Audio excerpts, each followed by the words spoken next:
Hello, we are live. Welcome to another episode of Between the Covers. The show that celebrates up-and-coming, new, established, self-published, hybrid published, independent authors or authors that have been traditionally published. Why do I do this show? This show really is to give a platform to authors so they can share their author journey. It's so easy to look at a book and read the book or listen to the book and enjoy the book, but not actually understand the whole process that goes behind actually writing the book, publishing the book, creating the design behind the book. There's so many different facets of creating, publishing and distributing a book, promoting a book, book marketing. Last week I spoke with an amazing lady who is a ghostwriter and storyteller and content creator, Catherine Nicole, who shared with us how to really create engaging content and share your story effectively. So I've got a very special guest today, but first of all, if you're watching for the first time, who am I? My name is Daniella Bleckner. I'm an author, book journey mentor, founder of a company called Conscious Dreams Publishing. We work with authors from all over the world, authors with powerful messages and stories to share, authors who want to educate, inspire, entertain, and empower for generations to come. Personally, I am an absolute book lover from age 4. I always declared that I was going to be an author. I wanted to retire at 40 from being a vet, which is what I wanted to do when I was young. It didn't happen. And sit at home and write books all day because that is my number one love. I found myself organically setting up a publishing company mainly because I wanted to publish my own book. And from there, I went on to help other aspiring authors write and publish and distribute their books. We've published over 120 books over the last 5.5 years. Really excited and proud of that, actually. And we also run workshops helping people to learn not just about the process of writing and publishing a book, but also everything that goes behind it: speaking, doing online courses, how to monetize your expertise, book marketing, how to get press for your book. So we're really looking forward to doing more of those workshops once, very, very soon. In-person workshops will be happening. This is also a show where I interview people from the industry, whether they are people who work within traditional publishing, whether they're designers, illustrators, storytellers, ghostwriters, to really help give you an idea about what actually goes behind creating a book. So if you find this broadcast of value and of worth, please show us some hearts, show us some love. We are live on YouTube, LinkedIn, Facebook, and Instagram all at the same time. So please do share this out, especially to aspiring authors that you may know as well. So who am I going to be speaking with today? Or before I introduce my lovely, lovely author, I want to actually let you know that I have now, not only have I published this book over lockdown called Lockdown Life. Oh, it didn't go out. Called Lockdown Life. This was came out this time last year, actually, nearly at the beginning of the lockdown, when it was all quite new to us. I have now recorded and published this on Audible, so it's available on Audible. I narrated it myself, something I never thought I'd do because I used to hate my voice, but I'm actually growing to. It's all right. So do check this out on Audible. Okay, so who am I interviewing today? I'm interviewing the awesome and amazing, lovely Leah Bailey. She is a hairdresser, she is a teacher, a poet, and a spoken word artist who has now published 2 books with us. The first one is Between Hindsight and Foresight. Look at that beautiful cover. Poems from My Walk. And her second book, which is actually going to be released on this Sunday, the 26th of September, when she will also be having it's actually the 25th it's coming out, but we're having the book launch on the 26th on Sunday. Look how beautiful that cover is. Chasing Apollo. So without any further ado, I'm going to bring her into the broadcast.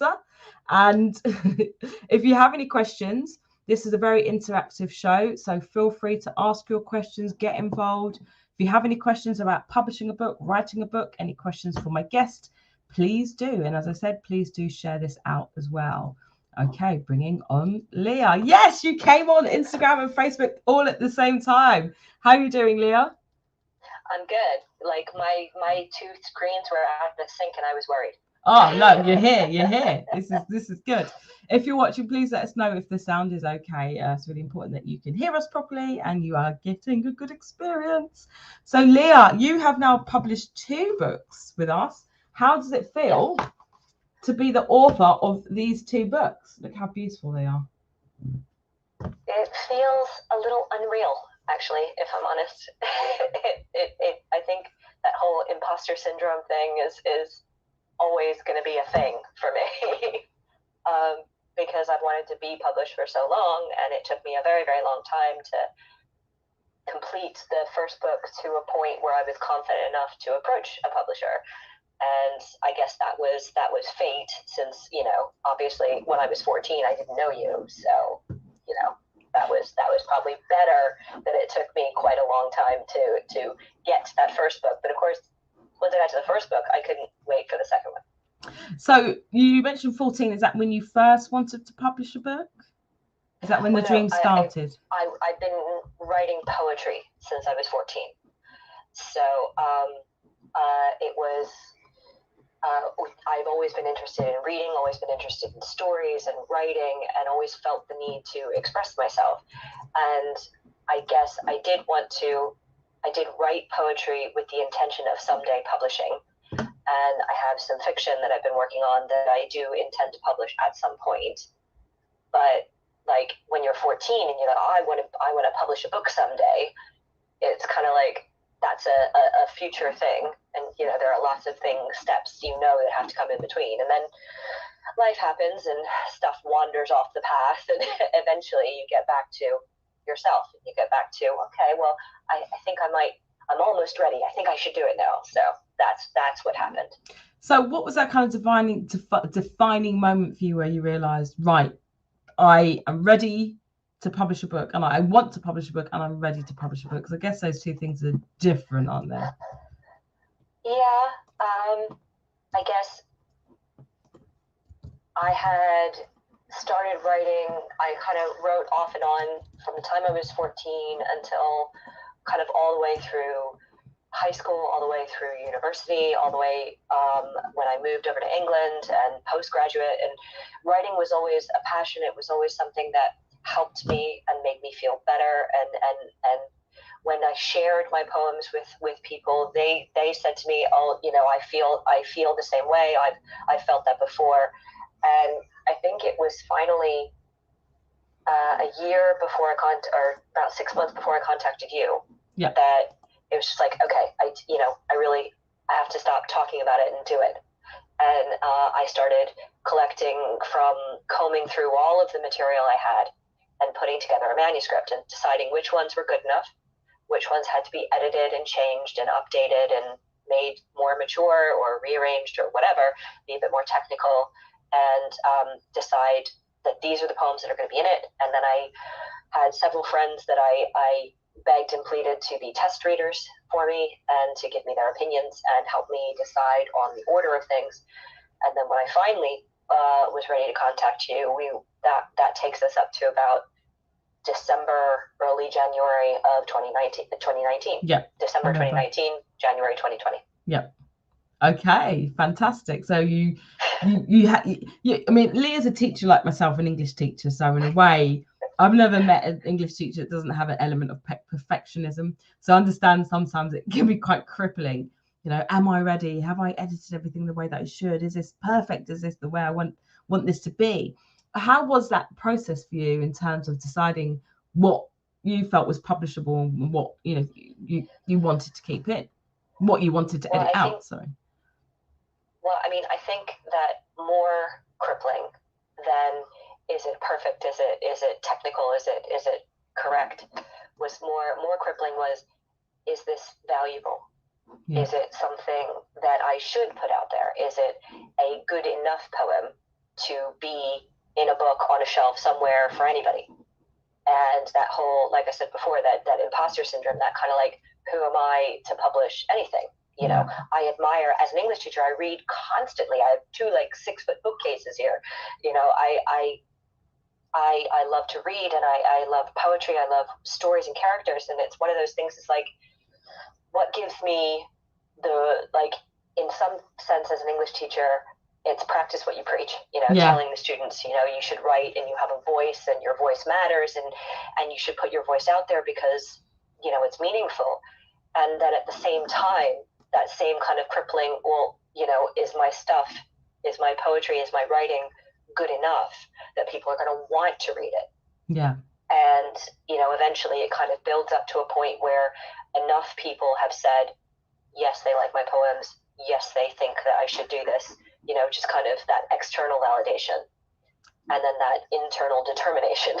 And it was that kind of reached that tipping point. But, more crippling than the editing process was more like, should I do this? Is this valuable? Is it worthwhile? Do I have the right? And I've having since done it and spoken to some of my readers, I'm really glad I did. It's such an important point. I speak to a lot of people, and I do consultations who have amazing stories, or even amazingly talented, and they still have this feeling of, am I good enough? Who am I to publish a book? And is this something that's going to be worthy or valuable? And it's not until you actually publish that book and you get that feedback, or even before you publish that book and you send it to beta readers, like you said, and you start to get feedback from the people who are actually going to read your book, that you actually realize it's almost like a confirmation, isn't it? Like, this is good, actually. I should put this out here, And I think sometimes we have this preconceived notion of what a writer should be or look like, or, especially as we're sort of taught in school as well. So talking about school, actually, just looking at your bio, you've got a line here that really stood out to me. You said, teaching for 9 years has taught her that people all feel alone and isolated at some point, even in a crowd. So Leah attempts to reach out with her poems to let others know they're not alone. Could you speak to us a little bit more about that and how you do that through your poetry? Well, a lot of times, more so now than even before I published the first time, we have this sense of an echo chamber, and everybody feels like nobody can understand them, or nobody can understand what they're going through. And to some extent, that's true. Everybody has an individual story, an individual experience with life, but also equally, I firmly believe that we are all connected, and the stuff that we go through has been gone through before, and will be gone through again. And what is more important than anything else with writing is to kind of reach out and let someone else know that they're not the only one feeling that way. That is essential to surviving the human experience. And of course, that starts because my poetry when I was 14, when I was younger, was living through the experience of episodic depression. And so some of my poems were cathartic. If I could, good things and bad things and everything in between, if I could pin it to the page, I could look at it and I could deal with it, and I could purge it or hold on to it or revisit it. And so all of these experiences and emotions that I try to pin down with my writing were in an effort to help myself with my own mental health and my own memory and enjoyment of and valuing experiences. And so many people that I know do that. And as a writer, and because words are my thing, I can't do math. I couldn't change a tire. I couldn't build or measure anything, but words are my thing. I can do words. And so since I have that capacity to express complicated things, joy and sorrow, it's almost like it's my responsibility to try and capture it, so that somebody else that can't quite get their net on it can know that, yeah, that's it, that's exactly it, and feel it resonate with their own experience. Right. And when we write together, when we write alone, we're all still feeling the same things.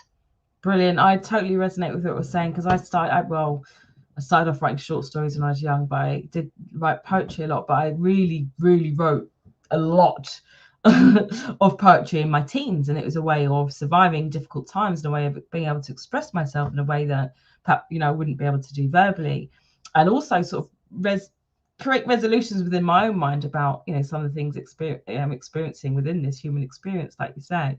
So whoever is watching, you don't have to be a writer or even an aspiring author.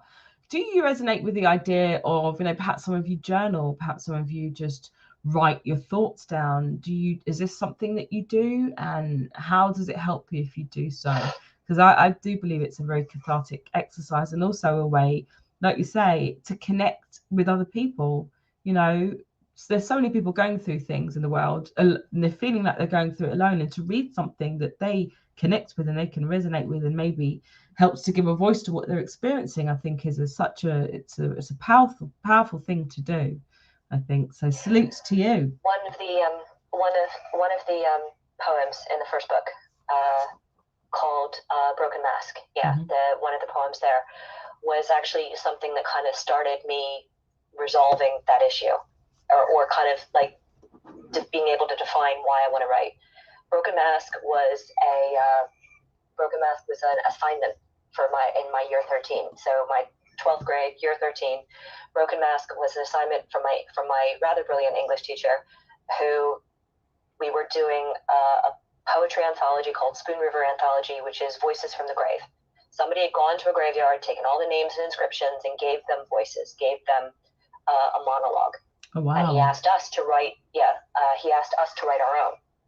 What would we say to the people around us in our lives if we didn't have to worry about judgment, if we didn't have to worry about hurt feelings, ours or theirs or anything? What would we say?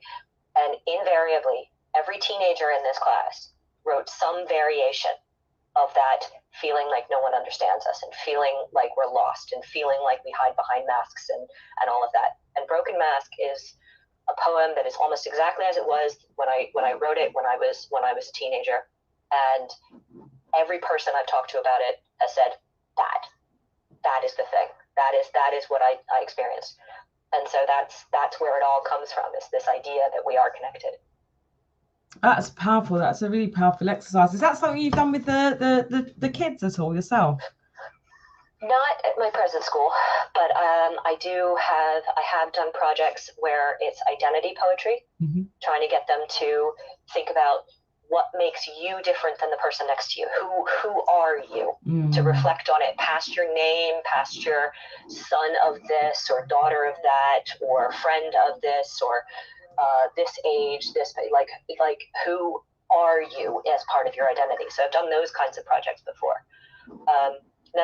Not anything exactly like what my teacher assigned me, but the similar kind of searching and reflecting on what makes you who you are.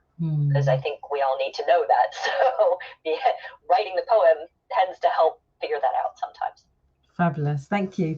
Talk to us a little bit before we talk about Chasing Apollo, which is going to be released on the 25th of September. And we are doing our first in-person book launch on the 26th of September, this Sunday. So please do book your tickets. I have put the link in the comments. And if you're watching on Instagram, the link is in my bio to book your tickets for that event. It's an in-person event. Really looking forward to it. Before we talk about that, tell us a little bit about why do I say? But I always want to say behind. I don't know why. Between hindsight and foresight. Tell us a bit about this book.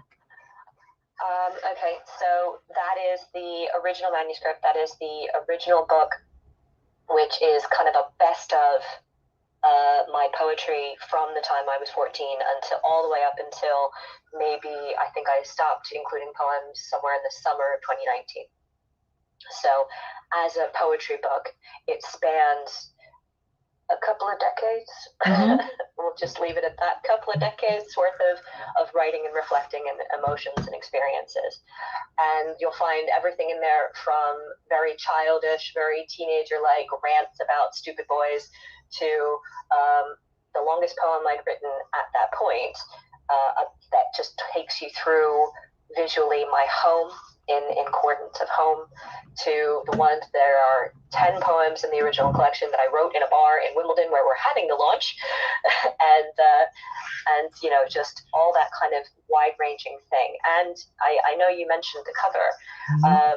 The cover is a photo that I took when I was in Ireland the very first time I came to England, that I ran through a program that makes it look like a painting. So every part of that book is mine. It's my creation. So, beautiful. Yeah.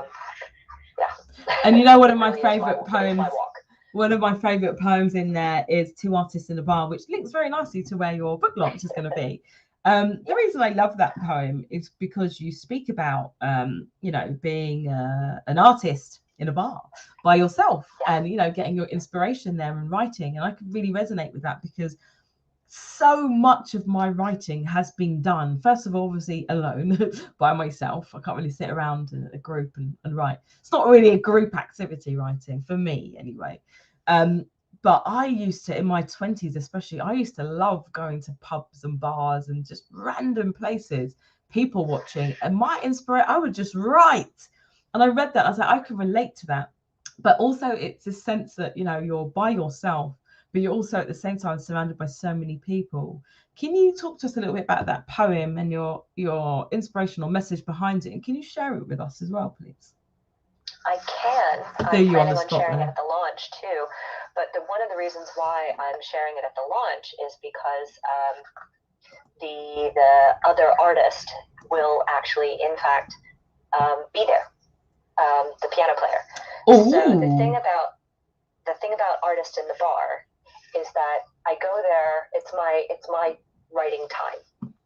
I've set it aside. It is absolutely, there's very little that will interfere with my writing time, and that writing time can be productive. I can get anywhere from no poems to 4 poems sketched out or planned or written in that time. It's like 2 or 3 hours that I set aside for myself every week. And the reason why I picked that particular day and that particular place is that there is live music. Love a bit of live music.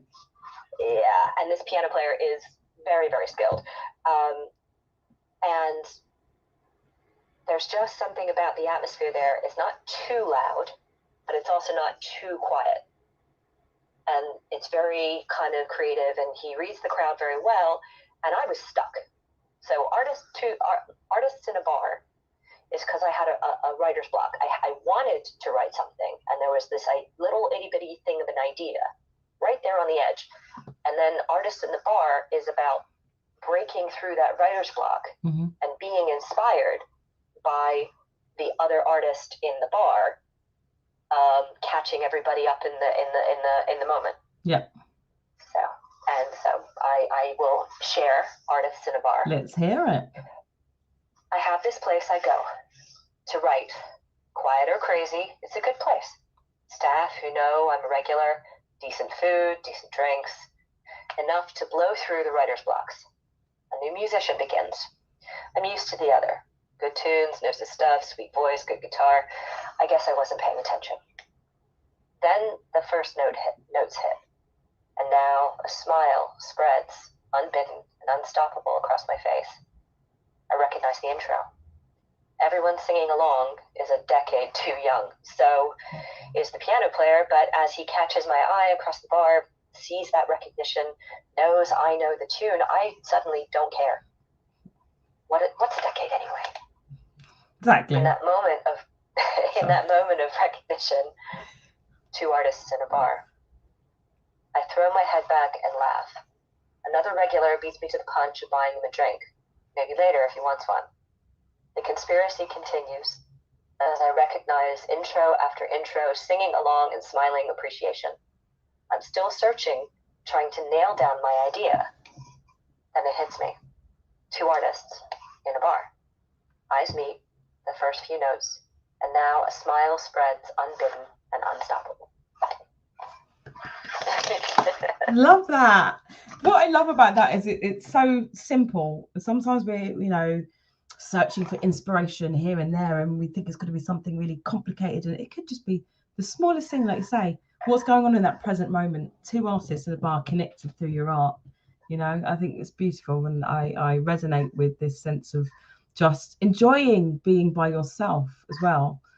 Sitting in a bar. I think a lot of people, why we're going, well, I don't think we're going off topic, but I think a lot of people don't feel comfortable going to a cinema by themselves, or to a bar by themselves, or anywhere really by themselves. How do you view that? And do you think it's helped you as an artist to be comfortable in your own independence, in your own writing journey? I think that in some ways it's like a mini rebellion.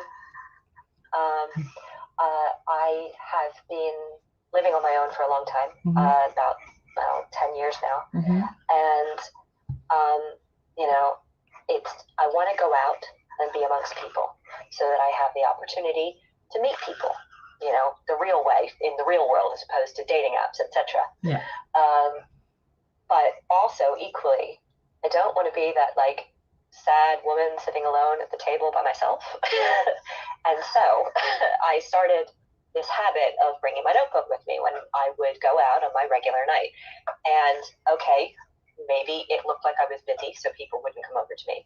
Or maybe I'd have to approach other people, or maybe any of those things. But essentially, it would never, ever be a wasted night out. If I met someone, obviously I could put it aside.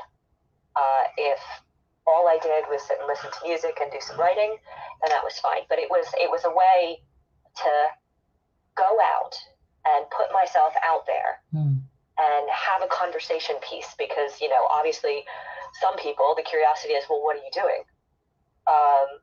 But it would mean that I could be out in the world and of the world, and part of it as part of the writing process and as part of my process of living, being out there. Yeah. Both of which are very good things. I love that. Being the observer, but also being the observed, and also being very present in that moment. I love it. I love it. You're making me miss actually going out with my pad by myself. I might just go off to my local pub a bit after this interview. So come and join me. Yeah, I will. Well, I'm coming to join you on Sunday for your book launch. What was great, what I love about this is obviously getting to meet so many different people. Leah and I met for the first time literally a few weeks ago. We've been speaking obviously since 2019, published 2 books together, and we'd never met. And so she took me to her bar in Wimbledon, where she wrote 2 artists in a bar, in the Cellar Bar. And we're now going to be having the book launch there on Sunday. So can you tell us a little bit about Chasing Apollo and your book launch, please? What are we to expect?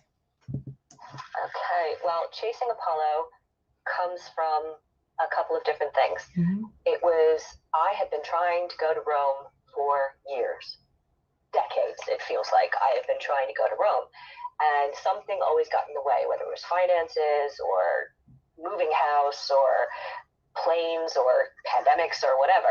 But just before lockdown, I managed to go for February half term in 2020. And I'd been trying to go for ages, and I went for the full week, and I absolutely loved it. Absolutely loved every second of Rome. And I took over 300 photographs. Now, I could have taken 1,000. I could have taken 10,000. It's so beautiful in Rome. But I made sure that I wasn't one of those tourists that is constantly behind the camera, not actually on holiday, but taking a picture of a holiday that they never experienced. When I got back, I do workshops for my students and for the adults at work for writing for well-being. And one of the things I do in my workshops for adults and students is form classes. So we'll go through a specific form, or we'll go through a specific style. We'll practice it individually and then share amongst the group. And I had just come back from Rome, and I had a couple of pictures as the stimulus for writing in form of haiku. So using a picture as stimulus for a haiku, because haiku is a frozen moment. And that's how Chasing Apollo started. I was writing a verse to link with a photograph. And then I thought, wouldn't it be cool if I put my photographs in the order that I took them? And I did a verse for each of the photographs, or a verse for the memories that I had. And so, like the Pantheon. And the idea was that each verse represents a photograph or a memory from the holiday. Yep, and that's the same thing. And I use the same program. Those are all those illustrations in Chasing Apollo are photographs from my holiday that I ran through the program to turn into watercolor paintings that were kind of classical style. So Chasing Apollo has 187 verses. How many? 187 verses. Now, the verses are in the style, not of haiku, but like an extended haiku form called tenka. which is 5 lines long. Mm-hmm. So there's no rhyming. The only thing is syllables. So yes, in the 187 verses, you can pretty much walk my holiday with me. So is there a certain amount of syllables in each line, did you say? Like the haiku? Yes, like haiku, tanka is similar. It's just kind of like extended. So each verse is 5 lines long. The first line is 5 syllables. The second is 7. The third is 5. And then the last 2 are 7 syllables each, or less. Great.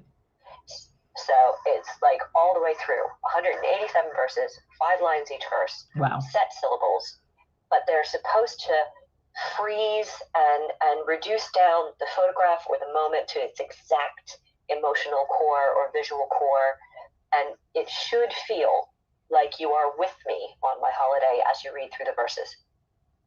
The illustrations have captions which tell you which verse they link to, so you can see, like literally see the verse. Yeah, that's trained. I think that one is Villa Borghese. Mm-hmm. And so you should be able to follow it and link it and experience it, almost like poetic journaling. Mm-hmm. In addition to the long poem in Chasing Apollo, there are about 6 other poems that were based on stray ideas that happened to me while I was there. I took notes like all good teachers do.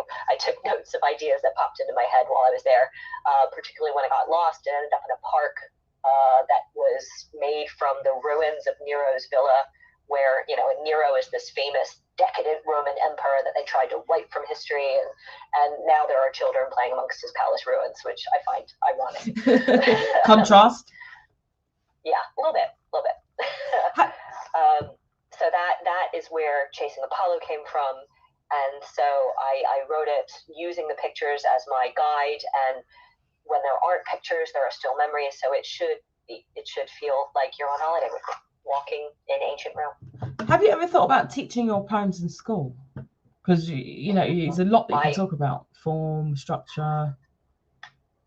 I'm not quite there. Like I do, like I said, I do the workshops for my students, and when they share, I share. And if creative writing and poetry writing is the class that I'm teaching, then yes, I do share my own work with the students, and I do explain the language and structure choices of my own poems to the students. I feel it's very important that I practice what I preach, and if I'm asking them to do it, that I show them that I'm willing to do it too. It's gotta be a kind of give and take sort of thing. Yeah. There's at least one of the poems in Between Hindsight and Foresight that was like a poem I wrote for National Poetry Day, like in front of my students as we had the class. Brilliant. So, but and with Chasing Apollo, as I said, it started in a workshop with my students, and my students liked the beginning of it so much. I thought, let's give this a try. So, that's a driving force I get as much as I give when I teach creative writing. I love it. Brilliant. I could talk to you about teaching all day. I love publishing, but I'll always be very connected to working with young people. I love working with young people, especially when it comes to creative writing, poetry, just not so much the old analyzing language to an extent, but I get really excited about the creative stuff. So tell us about your book launch. What are people to expect? Well, it's going to start around 7 at night, and it's in this little basement bar that I always loved because it reminded me of home. It reminded me of like a creative brickwork New York bar, and it was always like a good cocktail bar and just like this small space, but not titchy, not too small. And so when you leave Wimbledon Station, across the street is a regular bulk standard Green King pub, the Prince of Wales. But sneakily underneath the Prince of Wales, if you go around the back, is the garden gate to go into Birdie's bar. Underneath the Prince of Wales is just this little basement cocktail bar that I just love it. I can't get enough of it. It's got lots of little spaces and arches and brickwork and paintings on the wall, and it's just a really nice space. So that's what you should expect when you go in. But we are also having the piano player that I usually do my writing with. I say with, he plays on a Thursday night. I sit at my table, nodding along and singing along and writing my poems. And so he's coming along. He's going to be playing for us after all the talks and things. I'm going to be doing some readings from both books. We're going to be having a competition and a raffle with some prizes that might or may not be copies of the book. There's going to be cupcakes, because a friend of mine is really creative with icing. And there's going to be drinks. Yes, we will be providing you with drinks as well. Nothing goes better with poetry than drinks. Exactly. You are literally bringing your book to life by taking us to the venue that you wrote one of the poems in about the venue. You're bringing the artist from the venue into your book launch, who is in the book. Well, and the author is obviously going to be there as well to sign the books, get your book signed. So please do come along. We do have room. We have limited capacity, so I've put the link into the comments. If it's not on Facebook, then we will put it in afterwards. If you're watching via Instagram, the link is in my bio. Chasing Apollo book launch. Please do book that ticket. Really important. You can come on the day, but please do book tickets so we can get an idea of numbers. So Leah, what is next for you, and how can people connect to you? Well, I have Instagram, Twitter, and YouTube are all under the handle Leah the Dreamer, because somewhere around February I started doing open mic nights for poetry online, because obviously all the venues were shut. Everybody went online. So I started and I developed a YouTube channel with videos that tell the stories behind the poems. So like the story you got about Two Artists in a Bar, the story you got about Broken Mask, and all the other poems in my first book. Those stories I tell you on video on my YouTube channel and my Facebook page. All can be found with Leah the Dreamer in the title.